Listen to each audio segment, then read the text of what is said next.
Today on the Bourbon Bytes podcast, New Riff drops its oldest headliner blend ever, Bardstown Bourbon Company goes tropical, and Heaven Hill unveils a first-of-its-kind double mash. Plus, I'm revisiting one of my favorite barrel-strength rye whiskeys of all time.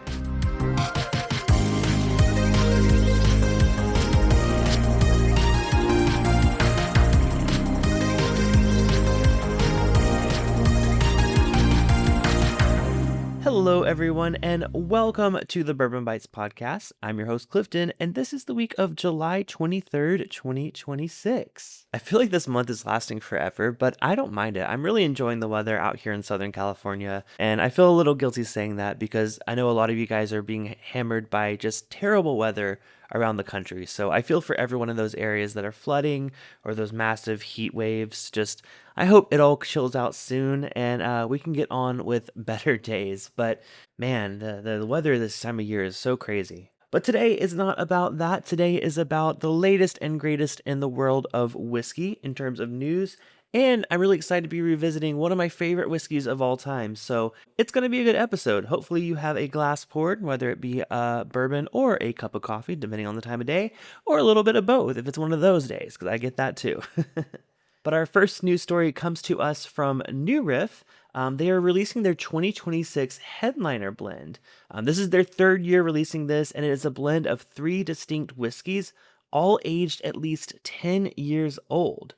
Now, proceeds of this release will benefit big brothers and big sisters of the Greater Cincinnati and Tri-State Trails, which is a great organization. I never really got a chance to volunteer with them, but I really wanted to when I was in college. I ended up going with another organization and helping out in some lower income schools instead. But Big Brothers Big Sisters is definitely one that I would have supported if I had more time on my hands. But this year's release features 50% of an 11-year-old malted rye bourbon, 25% of an 11-year-old rye, and 25% of a 10-year-old Balboa rye. So they're throwing all of their fun experimental releases into this headliner. This is the first time that every component is at least a decade old, and it's New Riff's first 50-50 bourbon and rye blend ever released. By the way, the label on this is super cool. I love it. It kind of reminds me a bit of like a mix of a Avril Lavigne and like a Paramore album cover, just with all the bright text, a little bit disjointed, a little bit funky.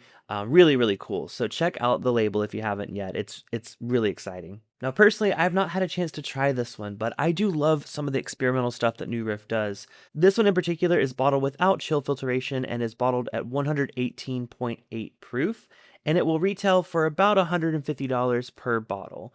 Now, it's going to be available starting this Friday at the distillery for the New Riff Whiskey Club members.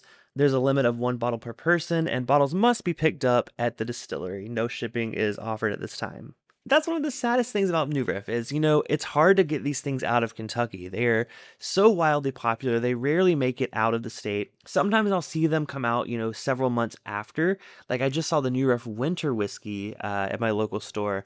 I almost picked it up, but I figured I had enough bottles for next week's live stream. Next Thursday, I'm going to be doing a new Riff stream where I'm comparing the bourbon and the rye to the 8-year version of the bourbon and rye. So yeah, I'm looking forward to doing that stream next Thursday on YouTube at youtube.com/bourbonbytes. But yeah, unfortunately, I will not have this headliner blend for that live stream, but I wanted to talk about it anyways because it is a really cool bottle. It's for a really good cause, and man, 10-year-old New Riff, it's definitely getting up there in age. I'm just excited to try the 8-year next week. Well, speaking of new releases, this one's a fun one. Bardstown Bourbon Company just announced their Victoria Pineapple Finished Whiskey. Yeah, you heard that right. Pineapple finished whiskey. This is a Kentucky exclusive, and it is a marriage of mature bourbon and rye. And they said they set out to explore flavors that could be achieved through patience, process, and barrel influence rather than shortcuts. Dan Calloway, who's their master blender, says the goal was never to make a whiskey taste like pineapple. The goal was to understand what made these barrels so special in the first place. Now, this release is named after the Victoria pineapple, which is apparently a variety celebrated for its intense sweetness, fragrant aroma, and historic connection to premium rum production on Barbados. So they aged this custom blend of bourbon and rye in Caribbean-sourced pineapple rum casks. And what is pineapple rum? Well, apparently, the production process of this actually added the Victoria pineapples directly into the rum for maturation. Now here's where it gets crazy. So Bardstown Bourbon Company seek to mirror the process. So When they added their whiskey blend into this used barrel, they actually added fresh pineapple into it as well, and they let it sit there for 27 months. So they kind of replicated what was going on with this rum. I have no idea how this is going to taste. Listen, I've had pineapple flavored rum, but I've never had some of this distinctive, pineapple matured rum. It sounds really, really cool, and I'm a big fan of Caribbean rum. So if I try this, I'm going to have to seek out a bottle of this pineapple rum to kind of get a sense of what that flavor profile is and see how it compares to a whiskey that's also been blended with pineapples in the barrel. Now, this was going to be bottled at 106 proof. It's going to be available at the Bardstown Bourbon Company Distillery and Louisville Tasting Room starting this Friday as well, for a suggested retail price of $140. It definitely seems like a fun summer drink. Haven't had a chance to try it. I don't know if any samples are on their way to me. If they are, I will definitely give this a review for you guys and let you know. I'll probably do a live stream where I compare it to the rum if it does come in. So fingers crossed, but not getting my hopes up. This is a very limited release. Another limited release worth talking about is the new Yellowstone bourbon. This is their 11th release of their limited edition series. It is a blend of 7 and 14-year-old Kentucky straight bourbons, finished in ruby and tawny port cask, then married and bottled at a potent 101 proof. That's their words, not mine. I've tried some of these Yellowstone limited edition releases in the past. They are good. They're quite a bit pricey for what they are. I think the flavor influence of the casks isn't as strong as I like it to be. This one comes in at $99 for a 750 milliliter bottle, which is fair for a 7 to 14-year-old bourbon blend. Now, this isn't coming out until this August, but if you are a fan of Yellowstone releases, this sounds like one of their strongest finishes yet. I do love a port finish, so maybe this will be the one that changes my mind. Maybe this will be the Yellowstone that convinces me to finally start buying Yellowstone. And last new whiskey release, I gotta talk about the new Heaven Hill Double Mash Bottled in Bond. Now, this is a follow-up to the Blue Label Bottled in Bond that we all know and love from Heaven Hill, but this one is basically the same label, it just is red, and it says Double Mash on it. It is a 9-year-old bottled in bond bourbon, bottled at 100 proof, of course, and it unites their traditional and wheated bourbon mash bills, which I think is, like I said, the first of a kind for Heaven Hill. So they're taking 2/3 of their traditional mash bill, which is the 78% corn, 10% rye, and 12% malted barley mash bill, with 1/3 of their wheated bourbon mash bill, which is 68% corn, 20% wheat, and 12% malted barley. So this is like combining a Elijah Craig with a Larceny. Retail on it's only about $50. They say it's limited quantities available nationwide, and it's going to start coming out this August. I think this is a fun companion to the Bottled in Bond bourbon, and it kind of fits the middle ground between their Old Fitzgerald 7-year, which is now a regular release everywhere, or limited, but still available, and their Bottled in Bond bourbon. It's kind of the blend of the two together, but even older. So I support it. I would love a chance to try it. I'm just a big fan of what Heaven Hill does, and both of those mash bills I'm a big fan of, and yeah, I'm just excited to give those a try, especially at the $50 price point. I think $50 for a Bottled in Bond 9-year-old bourbon, you can't go wrong with that price. All right, well, that does it for this week's news. Now it's time to get into our bite-sized review.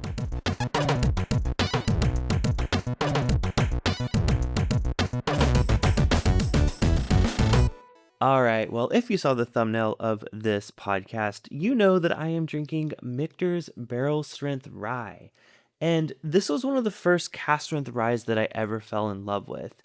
Now, this was originally released back in 2015. I was not drinking bourbon at all in that time period. I was barely old enough to drink at all. But I did try a 2019 release of this that made me fall in love with Michter's in general. So I'm very excited to revisit, or visit for the first time for me, a 2016 version of it. Now, this is essentially just a barrel strength version of standard Michter's rye. There's not an age statement, but it's believed to be about 6 to 8 years old. And what's unique about Michter's is their barrel entry proof is only 103 proof. So it's interesting to see these come in at different proof points when they're bottled. Now, I don't have the specific proof of this one, but looking at its sister barrels, it's around 113 to 114 proof, just based on other ones. This is barrel number 16C410. But others in the similar range are right around 113, 114. So I'm just going to guess this is around that proof.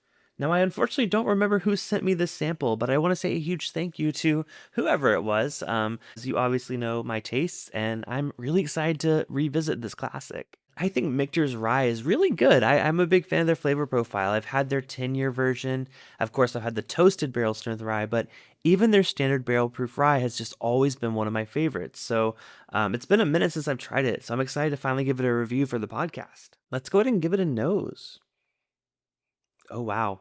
Man, that even just smells old. I mean, it has that vintage character that I've gotten on some other whiskeys from around that time period. Like I said, I wasn't drinking at the time, but I've been fortunate enough to find some older bottles of like Wild Turkey in the, 2011 to 2015 age range, which isn't that long ago, but honestly in the scheme of things, that's 10 plus years. So the flavor profile I think has changed quite a bit from back then, and I can just get it on the nose. This has a little bit of that copper note that I get on some older whiskeys. But one thing's for sure, this is definitely a rye. This is reading very, very herbaceous on the nose. I would say minty, but it's weird because it's like a minty and like a citrus thing happening at the same time. Very, very bright. Like I said, very different from a bourbon. It's got some nice baking spices there. Definitely more like a traditional rye bread kind of note, just amped up with that herbaceous, like menthol kind of thing going on. There's definitely a bit of sweetness there, but it's leaning more floral and again back in the plant world of things. It's unique for sure. It's definitely not like I remember on the nose, but let's see how it holds up on the palate. Cheers. Ah, there we go. That is the flavor that I love. Wow. Crazy different from the nose. I mean, it has a little bit of that vintage quality that I was getting on the nose, but this is so much richer on the palate. And honestly, it drinks a really decent proof. Like, it's a little hot, but the nose makes you think it's going to be higher proof than it is. On the palate, it lingers on the mid palate and finish and really goes deeper and darker than I would have ever expected based on that nose alone. It's like a blend of brown sugar and a little bit of like burnt sugar, like a little bit too caramelized sugar, but it kind of rounds out those brighter notes from the nose and kind of makes it more cohesive in general. And there's definitely a lot of oak happening here. I mean, like I said, 6 to 8 years old is what this is expected to be. I would guess maybe this initial release is potentially older just because that oak is showing up in such a strong way on the palate. I didn't get it on the nose, but on the palate, it is there, it is rich, and it's definitely competing with some of those sweeter notes because it has that tannic element to it. The more and more I drink it, the more spicy it is on the palate. But it's like a spiced fruit. On my live stream last week, I was reviewing a rum that had a very specific Christmas or like holiday spice to it. This is almost in that territory, and I said that was very much clove or cardamom. This is definitely leaning towards cinnamon and clove, which are rare to me on a rye whiskey. I think honestly, this is one of the more unique tasting rye whiskeys I've ever had. And there's definitely a little bit of fruitiness here. If there's anything I can relate it to, I would say a little bit of like a plum.